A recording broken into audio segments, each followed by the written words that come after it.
Petugas Satpol PP ini emosi saat terlibat kericuhan dengan pedagang kaki lima yang berjualan di Jalan Dalem Kaum, Kota Bandung.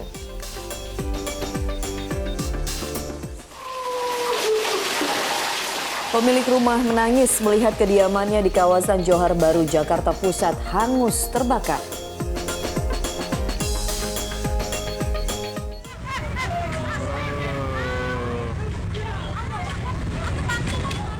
Bermaksud melerai perkelahian, seorang anggota polisi justru menjadi korban pengeroyokan 4 oknum anggota ormas. Messi, kami semuanya. Tinggal baca itu. Ke tanah air kita apabila tidak kita Bangunan IKN, Bapak sampaikan. Ibu Kota Nusantara atau IKN kembali menjadi topik panas dalam debat kedua Pilpres 2024 yang digelar Komisi Pemilihan Umum di Jakarta Convention Center Jumat malam tadi.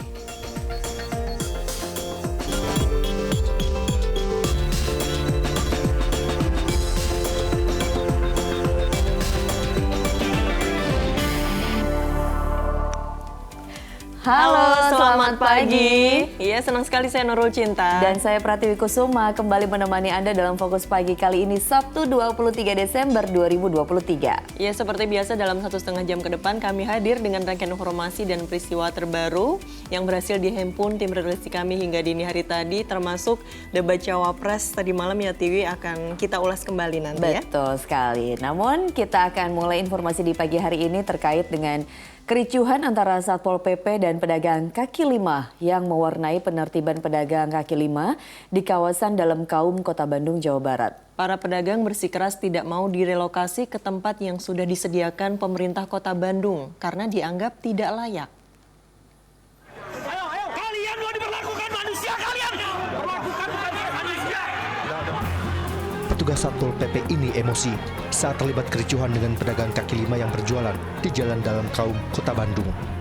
Seperti diketahui, wilayah ini merupakan zona merah larangan berjualan bagi pedagang kaki lima. Sebelumnya, para pedagang sudah sempat ditertibkan, namun mereka kembali berjualan di lokasi ini.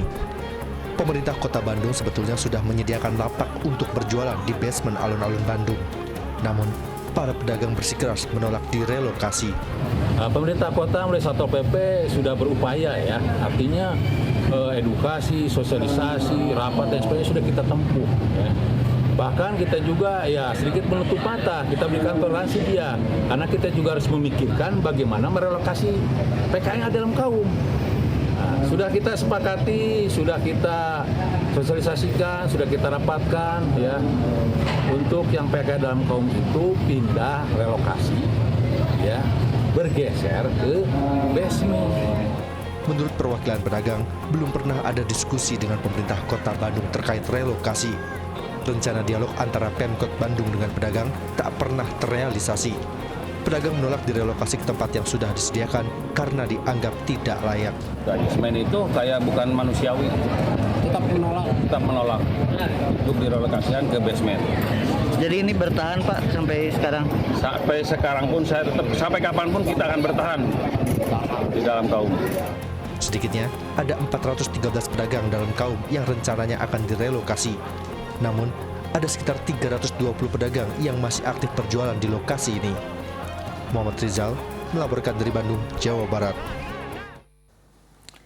Bermaksud melerai perkelahian, seorang anggota polisi di Kabupaten Bandung, Jawa Barat justru dikeroyok 4 oknum anggota ormas. Petugas telah menangkap para pelaku yang diduga dalam pengaruh minuman keras saat melakukan penganiayaan.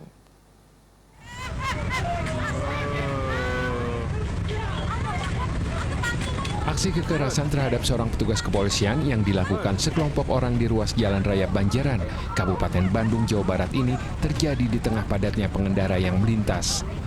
Korban, anggota kepolisian Polsek Cimaung yang ingin melerai cekcok antara kelompok pemuda dan pengendara mobil, justru dianiaya oleh para pelaku. Karena kalah jumlah, korban tak berdaya karena dianiaya secara membabi buta.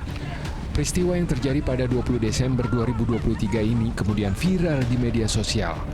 Aparat Satreskrim Polresta Bandung langsung menangkap 4 orang pelaku yang tergabung dalam sebuah ormas. Alhamdulillah, Polresta Bandung berhasil menangkap pelaku pengeroyokan dengan korban seorang anggota polisi di mana kejadian tersebut terjadi pada hari Rabu tanggal 20 Desember 2023 jam 17.30. Dari hasil pemeriksaan, seluruh pelaku ternyata dalam pengaruh minuman keras saat menganiaya anggota polisi tersebut. Keempat pelaku dijerat pasal berlapis tentang penganiayaan dan kekerasan terhadap petugas kepolisian dengan ancaman hukuman penjara 10 tahun. Polisi masih memburu seorang pelaku yang masuk dalam daftar pencarian orang. Muhammad Abbas melaporkan dari Kabupaten Bandung, Jawa Barat. Diduga akibat kebocoran kompor gas, rumah warga di Jalan Percetakan Negara 2, Johar Baru, Jakarta Pusat terbakar. Pemilik rumah yang baru tiba dari membeli makan tak kuasa menahan kesedihan melihat rumahnya hangus terbakar.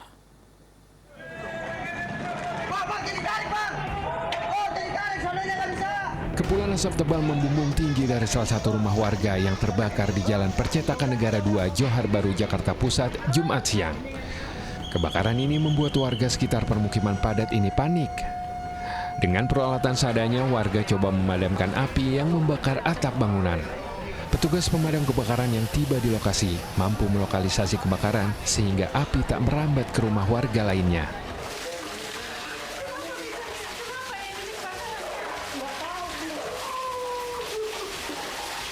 Pemilik rumah yang baru tiba dari membeli makanan menangis melihat rumahnya sudah hangus terbakar. Diduga kebakaran dipicu dari kebocoran kompor gas yang meledak sehingga api cepat membesar. Kita dengar dari tetangga itu katanya dari gas. Ledakannya dari gas, cuman udah ada api. Ada bunyi ledakan, Bang? Ada ledakan. Ledakannya itu katanya sih dari tetangganya yang tetangga dengar dari gas itu. Atau mulanya dari gas. Gas 3 kilo? Gas 3 kilo. Petugas damkar yang menerjunkan 10 mobil pemadam butuh waktu 1 jam untuk memadamkan api. Abdul Haris melaporkan dari Jakarta. Diduga akibat ledakan petasan yang diraciknya, seorang pemuda di kawasan Tanjung Sari, Sidoarjo, Jawa Timur tewas. Peristiwa itu menghebohkan warga sekitar sebab ledakan yang keras terdengar sejauh 150 meter dari rumah korban. Warga langsung berhamburan keluar rumah dan mereka langsung berkerumun menyusul adanya ledakan di rumah warga lainnya di Desa Tanjung Sari, Sidoarjo, Jawa Timur, Jumat malam. Petugas langsung olah TKP dan identifikasi serta membawa jenazah dari dalam rumah. Dugaan sementara, korban yang merupakan seorang pemuda ini tewas terkena ledakan petasan yang ia rakit sendiri. Mayat korban ditemukan di kamarnya, tertimbun reruntuhan atap rumah. Dari rumah saya kurang lebih 150 meter, Mas. Dari lokasi tahlil? Iya, setelah tahlil. Terdengar ini? Terdengar, saya kira ban meletus itu tadi, Mas. Polisi belum memberikan keterangan resmi terkait penyebab pasti kejadian yang menewaskan seorang pemuda tersebut. Sebab kasusnya masih dalam penyelidikan. Zainul Fajar melaporkan dari Sidoarjo, Jawa Timur. Akibat curah hujan yang tinggi di hulu Sungai Cinendang, 2 desa di Kecamatan Gunung Meriah, Aceh Singkil, Aceh terendam banjir. Tak hanya merendam rumah, banjir juga memutus akses jalan antar kecamatan.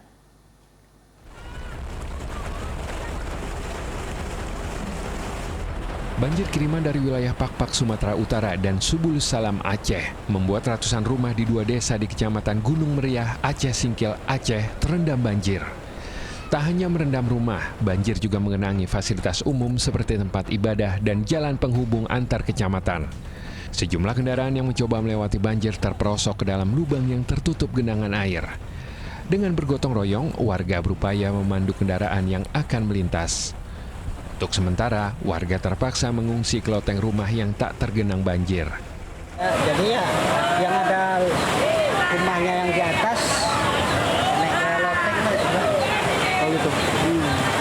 Terus kalau misalnya untuk masak atau apa tetap di loteng itu? Iya, karena dia kan pakai kompor gas, kan juga diangkat ke atas. Kawasan Aceh Singkil termasuk daerah rawan banjir kiriman. Selain kondisi wilayahnya yang rendah, wilayah resapan air di kawasan ini tak mampu menampung air karena berubah menjadi kebun sawit. Muftarudin Yakob melaporkan dari Aceh Singkil, Aceh. Pemirsa, 7 orang petani tersambar petir saat berteduh di sebuah pondok di tengah sawah di Muaro Bodi, Kabupaten Sijunjung, Sumatera Barat. Akibat peristiwa ini, 5 diantaranya tewas. warga Nagari Muarobodi, Kabupaten Sijunjung, bergegas membawa 7 orang petani yang tersambar petir saat berteduh di sebuah pondok di tengah sawah. Naas, 5 di antaranya tewas di lokasi kejadian. Peristiwa terjadi saat ke-7 korban yang hendak pulang berteduh di sebuah pondok saat hujan deras disertai petir mengguyur wilayah ini. Diduga saat kejadian, 5 korban tewas tengah memegang ponsel yang dijadikan sumber penerangan di pondok. Dalam waktu itu hujan sangat deras, angin kencang, petir. Kemudian warga kita yang di pondok tersebut, yang ada 7 orang tersebut tersambar petir, itu yang 5 meninggal dunia di tempat, kemudian yang 2 lagi selamat. Usai divisum, 5 warga yang tewas diambil pihak keluarga untuk dimakamkan. Laude Johardioanse melaporkan dari Sijunjung, Sumatera Barat. Pasangan suami istri di Mojokerto, Jawa Timur tewas usai terjatuh dari sepeda motornya saat melintas di jalan yang penuh genangan air di tengah guyuran hujan deras. Diduga korban meninggal dunia seketika di tempat kejadian akibat tersengat aliran listrik dari tiang penerangan jalan umum.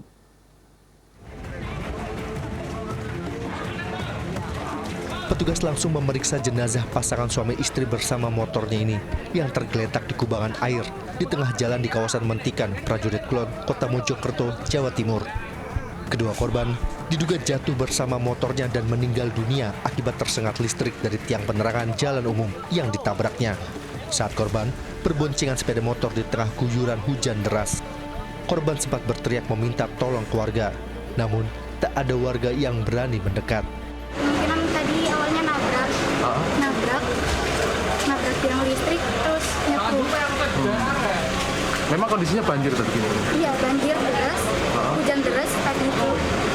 Jadinya kemungkinan orangnya nggak tahu kalau itu ada tiang listrik atau gimana. Jadinya nabrak.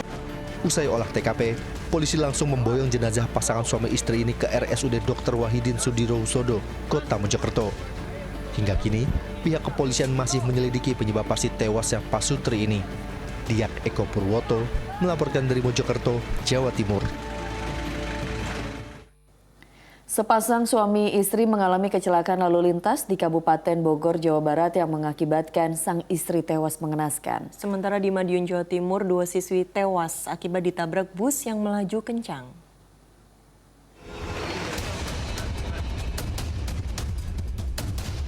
Petugas media dan polisi mengevakuasi jenazah 2 siswi MTS yang terlibat kecelakaan di Jalan Raya Ponorogo atau tepatnya di Desa Glonggong, Kabupaten Madiun, Jawa Timur, Jumat pagi.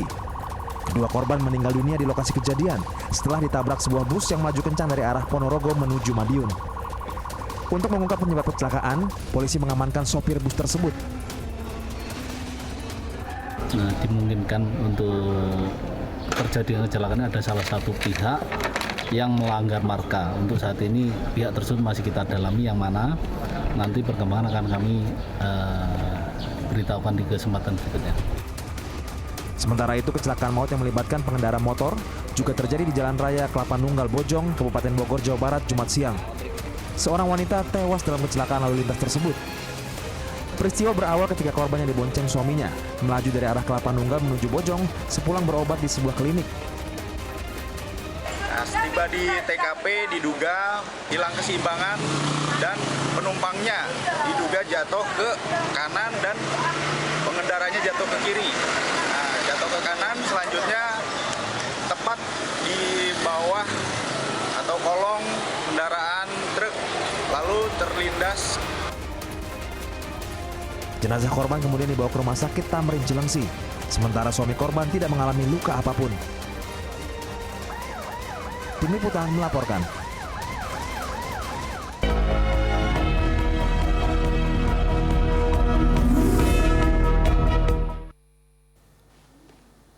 Pemirsa, Komisi Pemilihan Umum menggelar debat kedua Pilpres 2024 dengan menghadirkan 3 calon wakil presiden yang dihelat di Jakarta Convention Center pada Jumat malam. Ya, dan lagi-lagi ini salah satu topik panas yang diperdebatkan adalah mengenai Ibu Kota Nusantara atau IKN.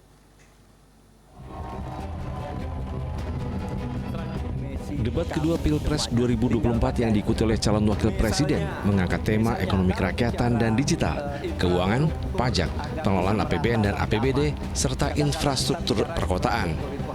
Masing-masing cawapres Mohaimin Iskandar, Gibran Rakabuming Raka, dan Mahfud MD terlebih dahulu memaparkan visi misi dan program kerja. Untuk menuju Indonesia emas dibutuhkan generasi emas. Kita harus mampu merubah future challenge menjadi future opportunity. Kita harus punya future talents yang dilengkapi dengan future skills. Untuk itu, hilirisasi digital akan kami genjot. Korupsi terjadi di lembaga legislatif, eksekutif, dan yudikatif secara besar-besaran. Korupsi juga terjadi di 3 metra alam kita ini. Kita menginjak bumi, ada korupsi di tanah dan pertambangan. Kita ke laut, ada korupsi di masalah kelautan. Kita melihat udara, pesawat terbang kita, ternyata di udara juga banyak korupsi. Akibatnya apa? Rakyat miskin. Insya Allah, Amin akan memastikan 5% anggaran dari APBN atau sekitar 150 triliun kita khususkan untuk kamu kaum muda Indonesia.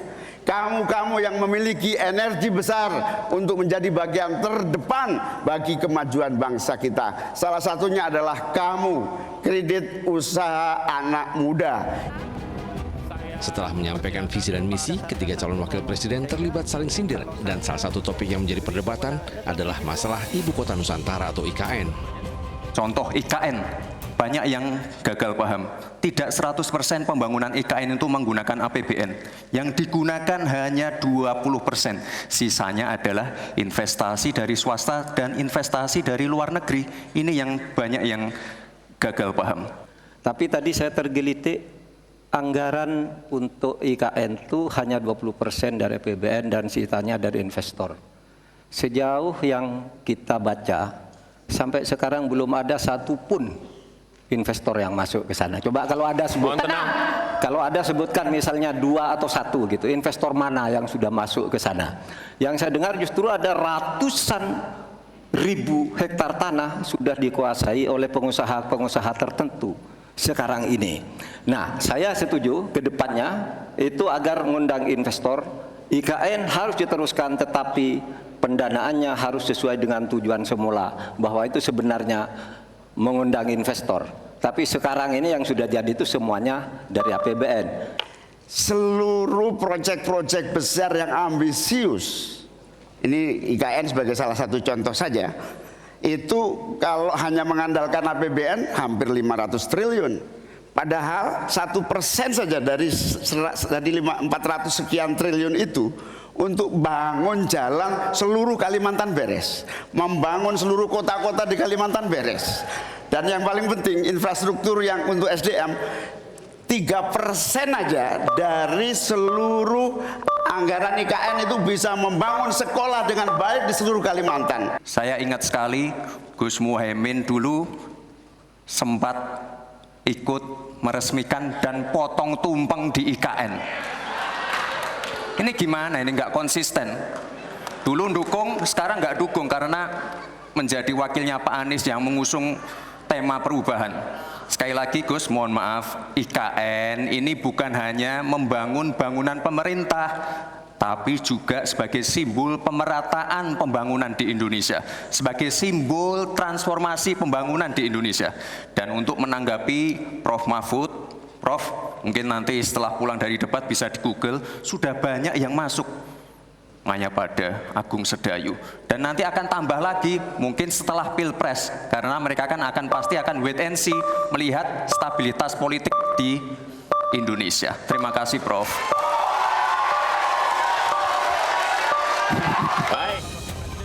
Di penghujung acara debat, masing-masing calon wakil presiden memberikan pernyataan pamungkas atau closing statement.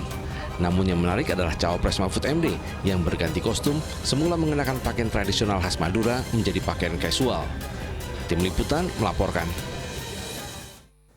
Ya, selain ibu kota Nusantara yang menjadi perdebatan panas, sejumlah topik juga mencuat terkait tema ekonomi. Ya, ini berikut petikan perdebatan antara Gibran Rakabuming dengan Muhaimin Iskandar soal SGIE dan Gibran Rakabuming dengan Mahfud MD soal carbon capture dan storage. Baik, terima kasih.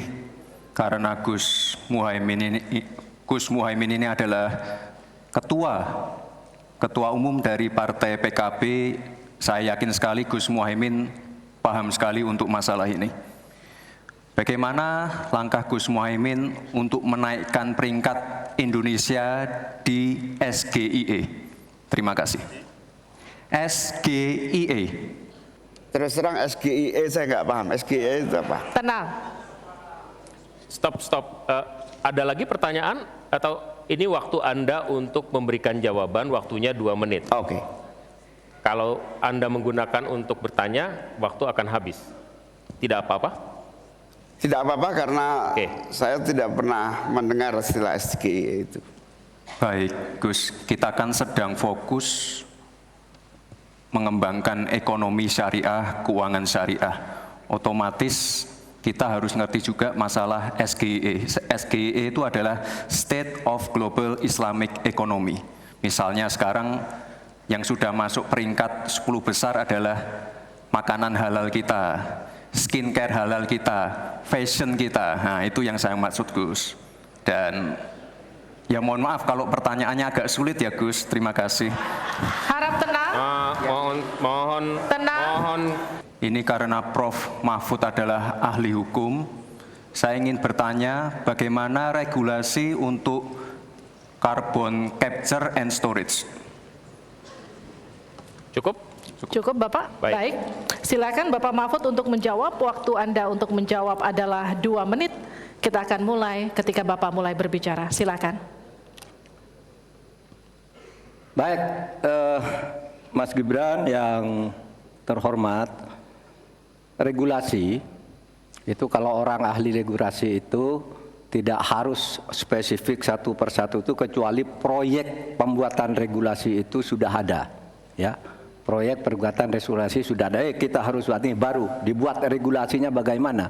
Bagaimana cara regulasinya? 1, membuat naskah akademik dulu. Naskah akademiknya apa? Naskah akademik itu kalau mengikuti pola yang sederhana aja, pakai aja kasus Ruktipi namanya. Kalau di dalam ilmu perundang-undangan itu, misalnya regulasi yang sudah ada bagaimana, kalau belum ada bagaimana, kemudian opportunity-nya bagaimana, kemudian kapasitas lembaganya bagaimana, kemudian komunikasi publiknya bagaimana, kemudian ideologisnya bagaimana. Baik, terima kasih Pak. Kalau masalah SIPD ya tentu saya tahu Pak. Saya kan wali kota Pak. Saya pasti pakai SIPD untuk perencanaan anggaran kami Pak. Tapi kembali lagi ke pertanyaan saya Pak. Pak Prof. Mahfud menjawab 2 menit. Tapi pertanyaan saya belum dijawab sama sekali Pak. Apa regulasinya Pak untuk carbon capture and storage? Simple sekali Pak pertanyaan saya Pak. Mohon dijawab Pak. Dijawab sesuai pertanyaan yang saya tanyakan Pak, nggak perlu ngambang kemana-mana Pak. Terima kasih. Baik, cukup ya Pak ya. Kita lanjutkan, silakan Pak Mahfud. Jadi begini Mas Gibran, di dalam ilmu hukum, misalnya saya tanya kepada Anda sekarang ya, bagaimana cara membuat aturan tentang antariksa nasional? Anda pasti tidak tahu. Jawab sekarang coba kalau pasti tidak tahu. Karena harap tenang.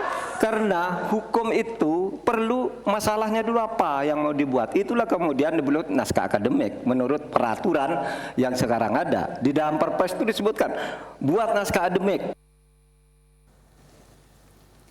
Ya, debat seri kedua Pilpres 2024 yang menampilkan para calon wakil presiden pada Jumat malam memang berbeda dibandingkan dengan debat pertama calon presiden sebelumnya. KPU selain menyediakan podium, kertas dan alat tulis juga memberikan kesempatan para pasangan calon untuk menyampaikan keterangan pers seusai debat.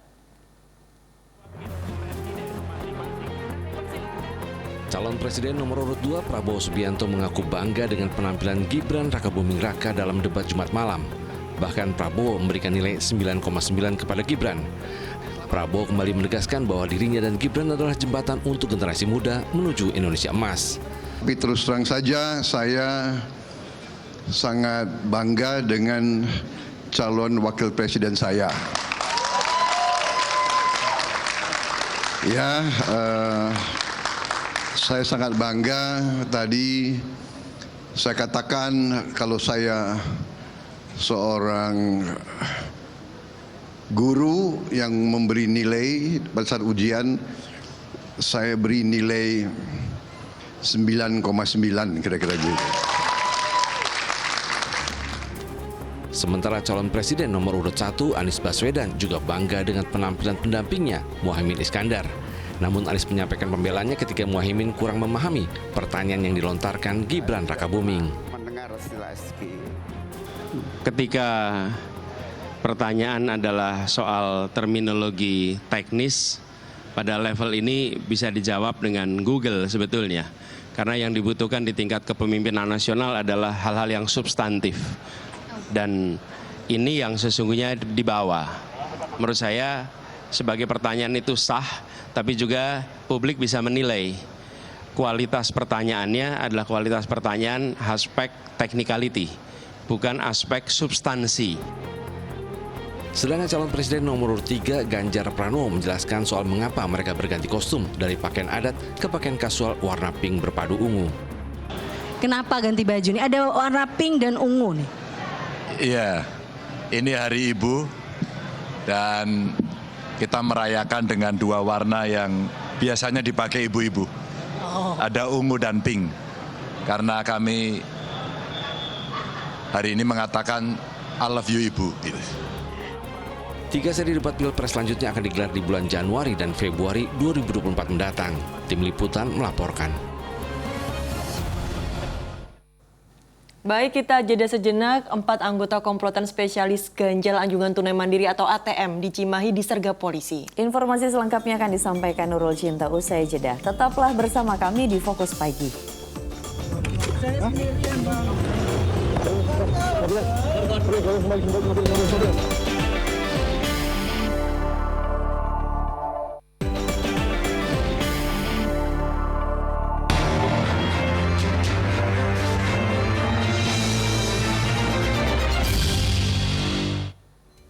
Aksi tawuran remaja yang meresahkan warga kembali terjadi di permukiman padat di Cengkareng, Jakarta Barat. 2 kelompok remaja terlibat tawuran menggunakan petasan hingga senjata tajam.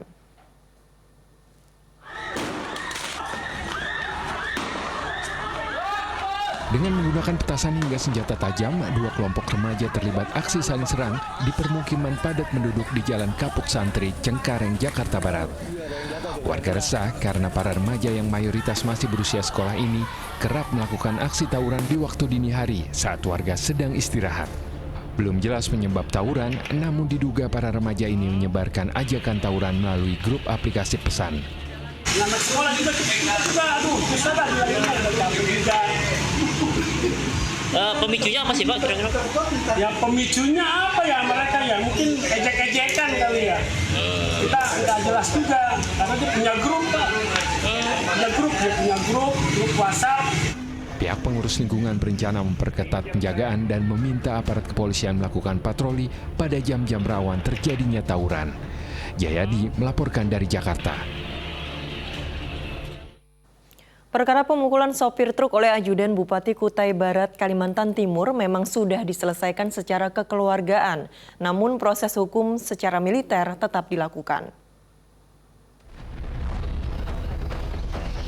Kasus pemukulan terhadap sopir truk bernama Andi Rahman oleh ajudan Bupati Kutai Barat sudah diselesaikan secara kekeluargaan.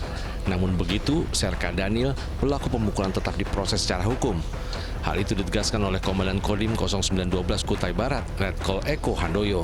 Dan dia menyebut proses hukum tetap diberlakukan karena status Serka Daniel adalah personil TNI aktif yang mendapat tugas sebagai ajudan Bupati. Salah satu proses yang harus dijalaninya adalah disiplin militer. Atas kejadian ini, Letkol Eko Handoyo meminta maaf kepada keluarga sopir truk termasuk masyarakat Kutai Barat. Dengan kejadian ini kami meminta maaf kepada keluarga driver dan masyarakat Kutai Barat. Serka Daniel saat ini telah menjalani proses hukum disiplin militer. Kami telah melakukan mediasi dengan keluarga driver, disepakati secara kekeluargaan.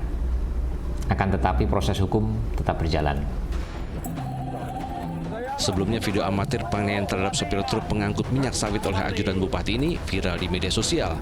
Kejadian ini berlangsung di kawasan jembatan Kinong Simpang Damai, Kabupaten Kutai Barat, Kalimantan Timur pada Rabu sore.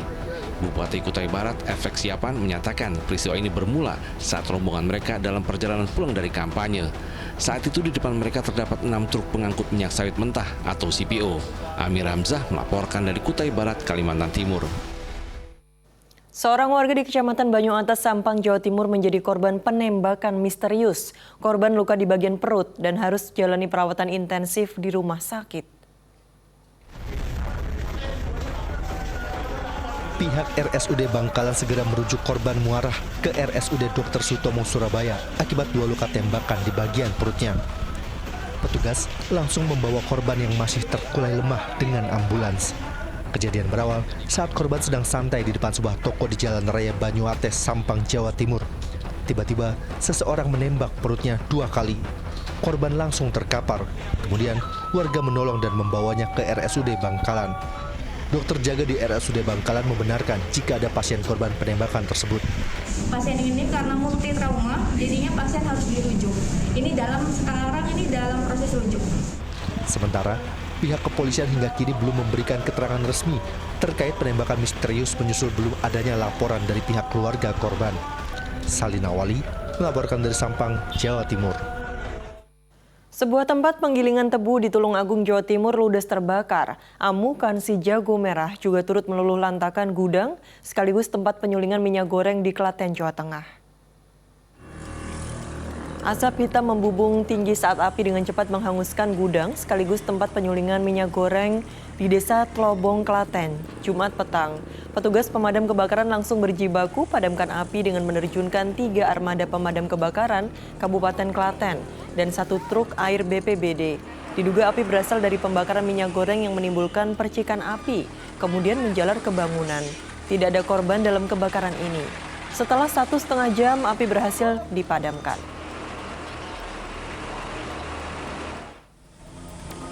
Sementara itu di Tulungagung, amukan si jago merah juga meluluh lantakan tempat penggilingan tebu di Desa Podorejo. Diduga api berasal dari percikan api dari tungku tempat memasak gula kemudian menjalar ke tumpukan ampas tebu di dekatnya. 2 jam kemudian api berhasil dikuasai. Usai petugas terjunkan 3 unit mobil pemadam kebakaran dan 1 unit truk air. Tidak ada korban dalam kebakaran ini.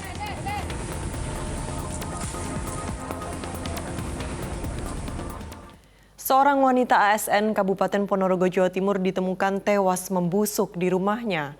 Kematian korban diketahui setelah anaknya yang masih berumur 10 tahun mengirim pesan kepada gurunya.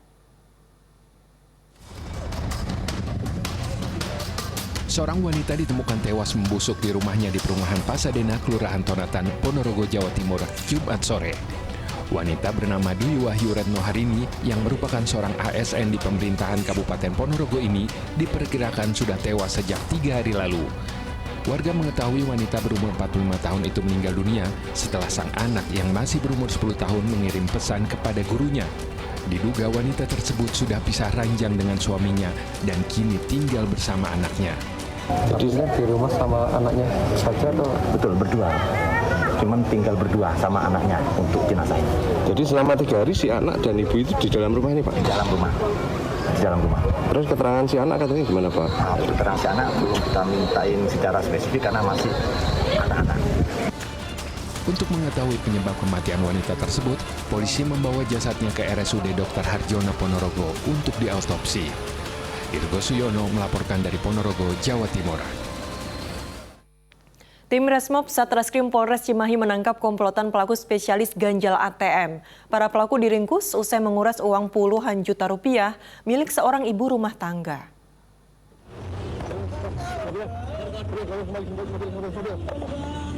Empat anggota komplotan spesialis ganjal anjungan tunai mandiri atau ATM disergap anggota Resmob Satreskrim Polres Cimahi Jumat siang.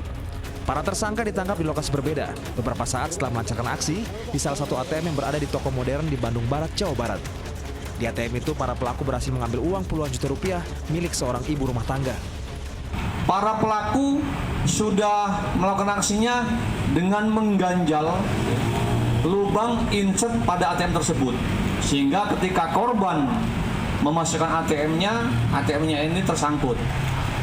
Ketika korban panik, korban pulang, sindikat ini kembali ke lokasi dengan menggunakan obeng merusak insert ATM tersebut dan mengambil ATM daripada korban. Setelah itu baru para pelaku menguras uang milik korban. Dalam 6 bulan terakhir, komplotan ini telah melancarkan aksi lebih dari 5 kali. Uang hasil kejahatan mencapai puluhan juta rupiah dan digunakan untuk bersenang-senang dan membeli jam tangan bermerek. Para pelaku terancam hukuman 5 tahun penjara. Muhammad Abbas melaporkan dari Kota Cimahi, Jawa Barat. Puluhan kilogram sabu-sabu diamankan Direktorat Reserse Narkoba Polda Sumatera Selatan dari seorang kurir. Diduga narkoba tersebut akan diedarkan pada malam pergantian tahun di Kota Palembang.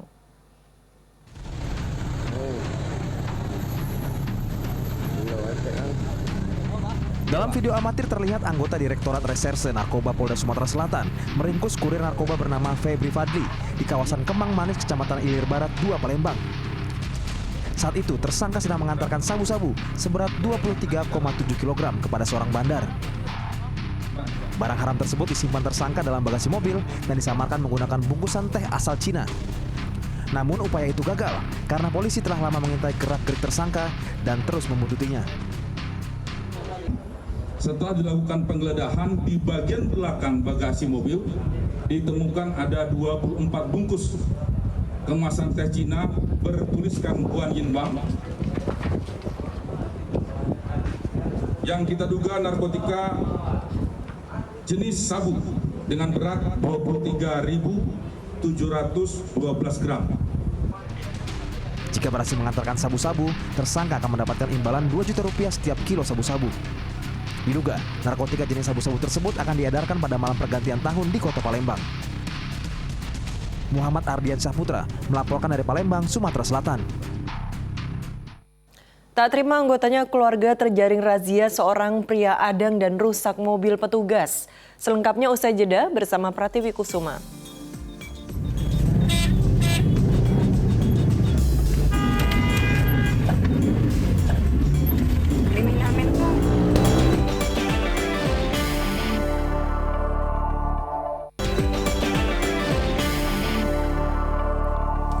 Anda kembali menyaksikan Fokus Pagi bersama saya Pratiwi Kusuma. Kita lanjutkan informasi di pagi hari ini.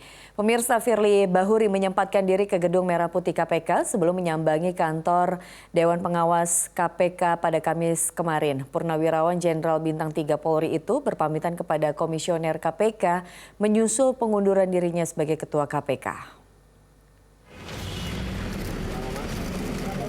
Kedatangan Firly Bahuri ke Gedung Merah Putih KPK dikonfirmasi oleh Ketua Sementara Komisi Pemberantasan Korupsi Nawawi Pamolango. Pada kesempatan itu, Firly menyerahkan surat pengunduran dirinya sebagai Ketua KPK. Sebenarnya kemarin beliau jam 16 ya, datang menemui kami dan menyerahkan juga surat sebelum beliau ke Dewas. Jadi terlebih dahulu beliau datang ke kita, menyerahkan itu ke saya. Yang saya baca di situ, beliau itu membuat pernyataan untuk berhenti. Nawawi juga menyerahkan penggantian posisi Firly kepada Komisi 3 DPR dan pemerintah, termasuk pemilihan ketua definitif untuk lembaga anti rasuah tersebut. Sementara itu, Presiden Joko Widodo mengaku belum menerima surat pengunduran diri Firly Bahuri sebagai Ketua KPK. Pak Presiden, soal pengunduran diri Pak Firly apakah sudah diterima dan diproses? Belum sampai di meja saya, tetapi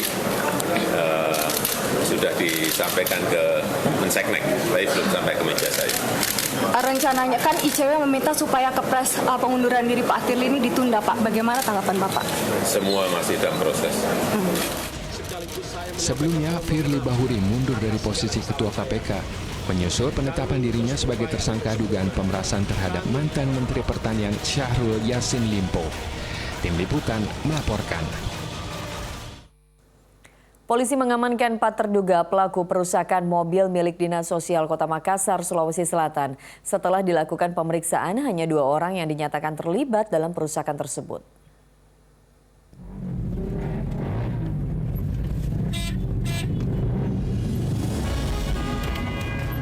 Pria ini tiba-tiba berhenti di hadapan mobil yang dikendarai petugas Satpol PP bersama Dinas Sosial Kota Makassar saat melintas di jalan poros kawasan Asrama Haji Sudiang, Kecamatan Biring Kanaya.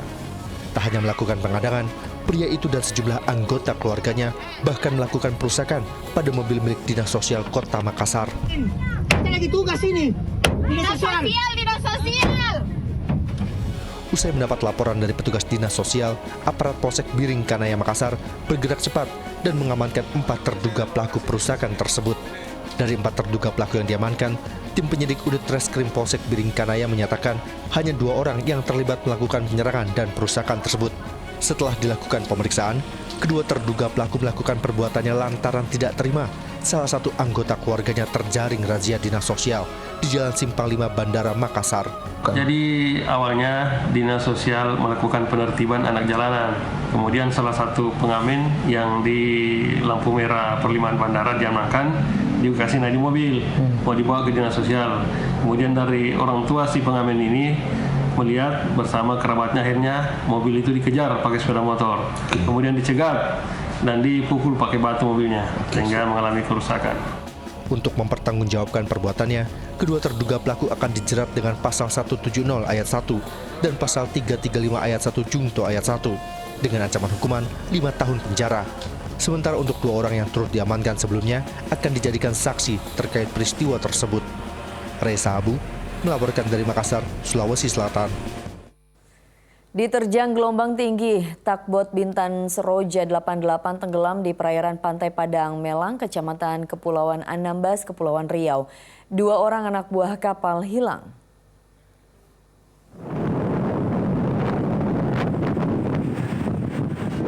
Puing-puing takbot Bintan Seroja 88 berserakan di Pantai Padang Melajang Jemaja, perairan Anambas, Kepulauan Riau, Jumat pagi. Takbot yang tengah menarik kapal tongkang bermuatan alat berat itu diterjang gelombang setinggi 4 meter. Kapal Nas itu membawa 5 orang anak buah kapal. 3 diantaranya berhasil menyelamatkan diri, sementara 2 lainnya hilang. Yang hingga saat ini, yang tadi sudah laporan bahwa 2 orang korban lagi yang belum diketemukan. Dan untuk perkembangan pada hari ini, alhamdulillah, untuk korban sudah diketemukan oleh tim SAR gabungan dalam kondisi selamat. Dan untuk korban saat ini telah dievakuasi menuju rumah sakit umum di Kecamatan Jemaja. Hingga Jumat sore pencarian masih dilakukan, namun sempat terhenti karena cuaca yang cukup ekstrim. Aulia Ihsan melaporkan dari Anambas, Kepulauan Riau. Hilang terseret ombak di pantai Pengaragoan, Jembrana, Bali. Sejak 4 hari lalu, seorang pemuda asal Banyuwangi, Jawa Timur ditemukan meninggal dunia. Sebelumnya, korban dan 2 rekannya berenang di pantai. Pencarian yang dilakukan tim SAR Jembrana terhadap Aditya Fikri Ahimsah membuahkan hasil. Korban ditemukan mengambang di pantai Pengaragoan, Jembrana, Bali pada Kamis siang. Jasad ditemukan 250 meter sebelah timur dari lokasi awal tenggelam. Jasad kemudian dievakuasi ke Puskesmas 1 Pekutatan Jembrana. Tenggelamnya korban terjadi pada Senin 19 Desember 2023. Saat itu korban dan 2 rekannya berenang di pantai tersebut. Namun nasib naas dialami pemuda yang bekerja sebagai karyawan restoran itu. Ia terseret ombak lalu hilang tenggelam.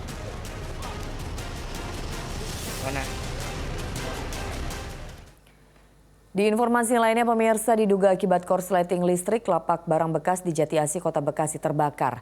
Keberadaan lapak di tengah permukiman menyebabkan warga panik.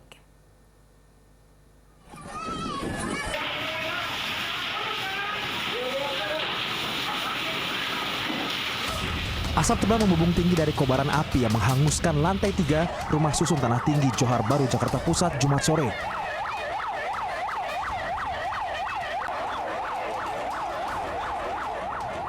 Akibat kebakaran itu, para penghuni rusun panik dan berusaha mengeluarkan barang-barang berharga mereka. Agar api tidak merembet ke lantai lain, petugas penanggulangan kebakaran dan penyelamatan Kota Jakarta Pusat tak henti-henti menyemprotkan air ke titik api. Setelah disemprotkan selama 1 jam, api akhirnya berhasil dipadamkan. Iya, apinya dari lantai 3 terus ke lantai atas gitu ya, dari dapur gasnya Oh, gasnya meledak. Itu berapa kali meledak? 3 kali ya. 4 kali lah, sekitar 4 kali. Itu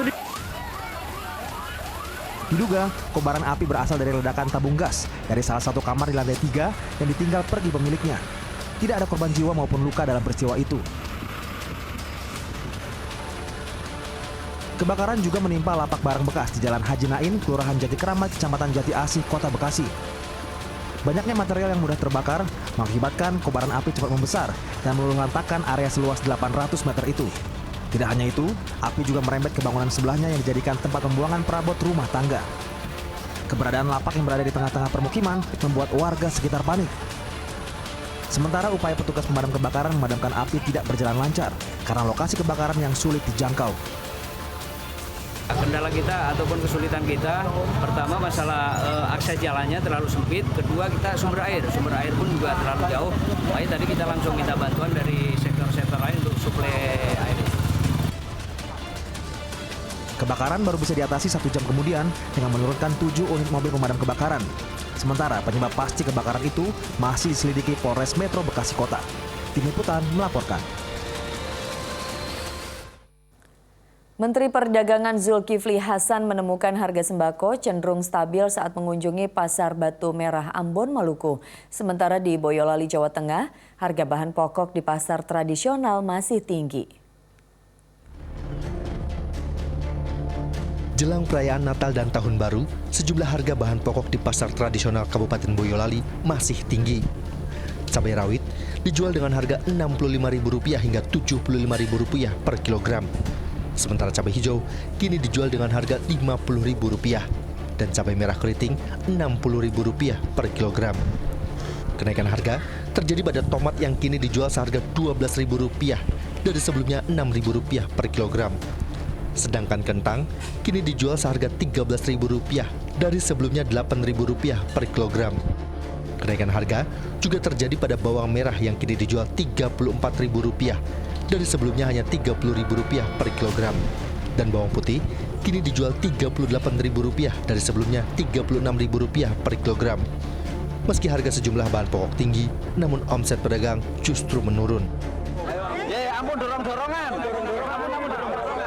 Tingginya harga bahan pokok membuat ratusan warga di Banyumas rela antre berdesakan untuk mendapat paket sembako gratis yang digelar oleh Pangkalan TNI Angkatan Laut Cilacap. Sedikitnya, 300 paket sembako dibagikan di lapangan Desa Sibalung, Kabupaten Banyumas. Meski panitia telah memberikan kupon pengambilan, namun warga tetap berebut takut tidak kebagian.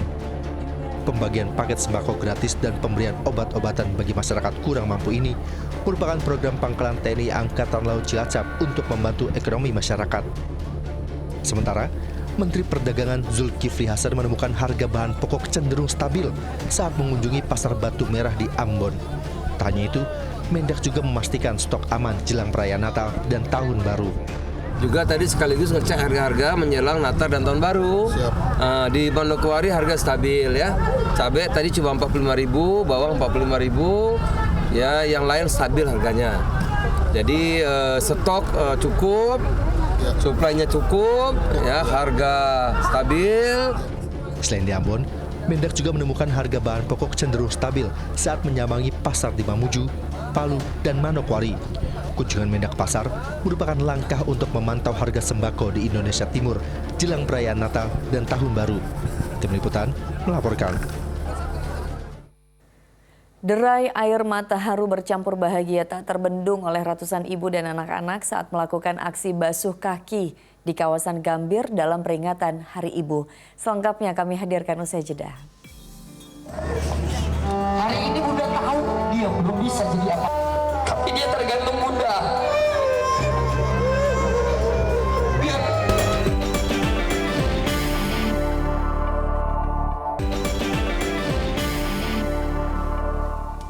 Anda kembali menyaksikan Fokus Pagi bersama saya Nurul Cinta. Dan saya Pratiwi Kusuma. Kita lanjutkan informasi di pagi hari ini. Pemirsa, sedikitnya 14 orang tewas dan 25 lainnya terluka dalam insiden penembakan massal di Universitas Charles di kota Praha. Tragedi ini disebut sebagai serangan paling mematikan dalam sejarah modern Republik Ceko jelang Hari Raya Natal.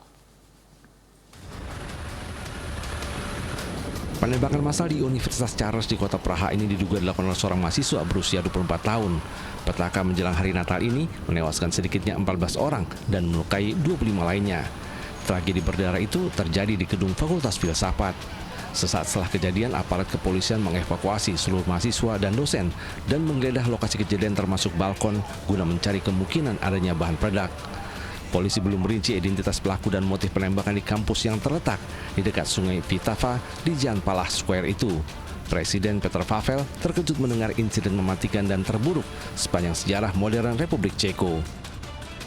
Sementara itu, polisi Ceko merilis rekaman kamera tubuh saat peristiwa penembakan berlangsung. 3 dari 25 orang terluka adalah 2 warga negara Arab dan seorang Belanda. Sementara pelaku dilaporkan tewas tertembak. Kembali ke tanah air akibat curah hujan yang tinggi di hulu Sungai Cinendang. 2 desa di Kecamatan Gunung Meriah Aceh Singkil Aceh terendam banjir. Tak hanya merendam rumah, banjir juga memutus akses jalan antar kecamatan.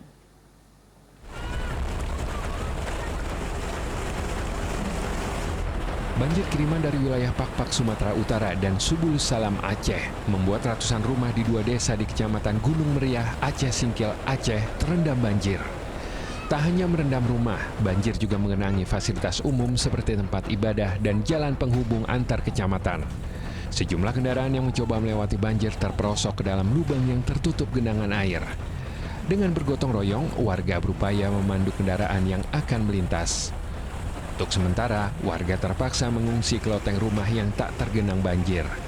Jadi ya, yang ada rumahnya yang di atas, naik ke loteng gitu. Terus kalau misalnya untuk masak atau apa tetap di loteng itu? Iya, karena dia kan pakai kompor gas, kan juga diangkat ke atas. Kawasan Aceh Singkil termasuk daerah rawan banjir kiriman. Selain kondisi wilayahnya yang rendah, wilayah resapan air di kawasan ini tak mampu menampung air karena berubah menjadi kebun sawit. Muftarudin Yakob melaporkan dari Aceh Singkil, Aceh. Pemirsa, libur Natal dan Tahun Baru dimanfaatkan sebagian masyarakat untuk mudik ke kampung halaman. Lonjakan penumpang terjadi di sejumlah moda transportasi seperti kereta api dan bus antar provinsi. Kepadatan calon penumpang terlihat di Terminal Bus Tanjung Priok, Jakarta Utara pada Jumat sore. Para calon penumpang sengaja memanfaatkan cuti libur Natal dan Tahun Baru untuk kembali ke kampung halaman. Peningkatan calon penumpang bus jelang momen Nataru mencapai 10% dibanding hari biasa. Lonjakan penumpang jelang Natal dan Tahun Baru juga terjadi di stasiun kereta api Pasar Senen, Jakarta Pusat. Masyarakat menggunakan mode kereta api jarak jauh untuk pulang kampung ke berbagai kota di Pulau Jawa, seperti Surabaya, Malang, Semarang, dan Yogyakarta. Puncak lonjakan penumpang kereta di stasiun Pasar Senen maupun stasiun Gambir diprediksi terjadi pada hari Jumat dan Sabtu pekan ini. Kereta Api Indonesia mencatat puncak libur Natal tahun 2023 yang menggunakan kereta api terjadi pada hari Jumat, tanggal 22 Desember 2023. Terdapat 183.000 penumpang yang berangkat dengan kereta api jarak jauh dan kereta api lokal. Memasuki libur Natal dan Tahun Baru, arus lalu lintas di gerbang tol Paster, Kota Bandung, Jawa Barat terpantau mengalami kepadatan. Berdasarkan data pengelola, sejak Jumat pagi hingga malam tercatat 30.000 lebih kendaraan masuk ke Kota Bandung melalui tol Paster. Selain di pintu tol Paster, kepadatan juga terlihat di sejumlah jalan protokol di Kota Bandung. Tim Liputan melaporkan. Derai air mata mewarnai peringatan Hari Ibu tanggal 22 Desember kemarin di berbagai daerah. Nah, ini pasangan ibu dan anak tak kuasa menahan tangis ketika sang anak membasuh kaki sang ibunda.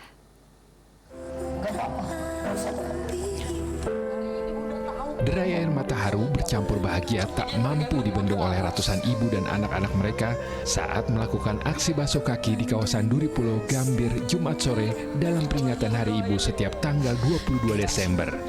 Tak sedikit anak yang bahkan rela menciumi kaki usai mencuci kedua kaki sang ibu. Selain mengingatkan anak-anak untuk mencintai dan patuh terhadap orang tua, aksi cuci kaki ibu juga menyadarkan anak-anak remaja agar menghindari kenakalan mengingat lokasi tersebut rawan akan aksi tawuran. Kenapa kita bikin acara cuci kaki ibu itu karena kita cuman merasa kayak tanggal 22 itu ada di tanggalan nasional, Hari Ibu itu ada. Tapi gerakannya itu sampai saat ini nggak ada. Ya lewat begitu aja. Momen peringatan Hari Ibu juga diperingati dengan hikmat oleh siswa Sekolah Dasar Negeri Kepuhejo 1, Kecamatan Kudu, Kabupaten Jombang, Jawa Timur. Para ibu-ibu wali murid duduk berjajar di teras sekolah, menanti para siswa dan siswi sungkem kepada sang ibunda. Tak sedikit ibu meneteskan air mata saat sang anak melakukan sungkem dan memohon maaf kepadanya. Di acara peringatan Hari Ibu ini, pihak sekolah juga menggelar pameran karya seni siswa dan pentas seni bertema ibu. Tim Liputan melaporkan. Komisi Penyiaran Indonesia Daerah atau KPID Jakarta bekerjasama dengan YPP SCTV Indosiar dan Vkom Universitas Sahid Jakarta menggelar gebiar literasi dan edukasi pemirsa cerdas serta pembentukan masyarakat peduli penyiaran. Acara ini kemudian ditutup dengan deklarasi mahasiswa peduli penyiaran. Gebiar literasi dan edukasi pemirsa cerdas serta pembentukan masyarakat peduli penyiaran digelar Komisi Penyiaran Indonesia Daerah atau KPID Jakarta bekerjasama dengan YPP SCTV Indosiar dan Vkom Universitas Sahid Jakarta. Puluhan mahasiswa antusias mengikuti diskusi yang membahas tentang berita hoax. Selain diskusi, juga digelar pembekalan terhadap pelajar dan mahasiswa yang diharapkan mampu menyeleksi tayangan positif dan menjadi pemirsa yang cerdas. Gebiar literasi dan edukasi pemirsa cerdas serta pembentukan masyarakat peduli penyiaran kemudian ditutup dengan pembacaan deklarasi mahasiswa peduli penyiaran ini dipimpin langsung oleh Ketua KPID DKI Jakarta, Puji Hartoyo. Penguatan kapasitas kepada siswa terutama kemudian mahasiswa generasi muda kita untuk pembekalan diri terhadap perlindungan konten-konten siaran, baik itu konten siaran di media konvensional seperti televisi dan radio yang itu diawasi oleh Komisi Penyiaran Indonesia. Kemudian ada lagi yang namanya media baru. Kita berhadapan dengan media baru yang memang konten-kontennya jauh lebih banyak dari konten yang ada di media mainstream seperti televisi dan radio. Sebagai calon pemproduksi konten nantinya, ini hendaknya mereka bisa bertanggung jawab. Dengan acara-acara seperti ini kami harapkan bahwa mahasiswa literate baik di dalam menerima konten maupun memproduksi konten. KPID DKI Jakarta mengajak para mahasiswa dan pelajar untuk bersama-sama memerangi berita bohong atau hoax. Muhammad Subadri Arifki melaporkan dari Jakarta. Dan pemirsa, laporan tadi sekaligus menutup kebersamaan kita dalam Fokus Pagi hari ini. Usai Fokus Pagi, jangan lewatkan untuk menyaksikan program Magic 5. Mewakili tim redaksi dan kerabat kerja yang bertugas, saya Nurul Cinta. Dan saya Pratiwi Kusuma, kami berdua pamit undur diri. Selamat pagi, selamat berakhir pekan, dan sampai jumpa. Semoga Tuhan melindungimu dan berlimpah berkah bahagia selamanya. Happy birthday.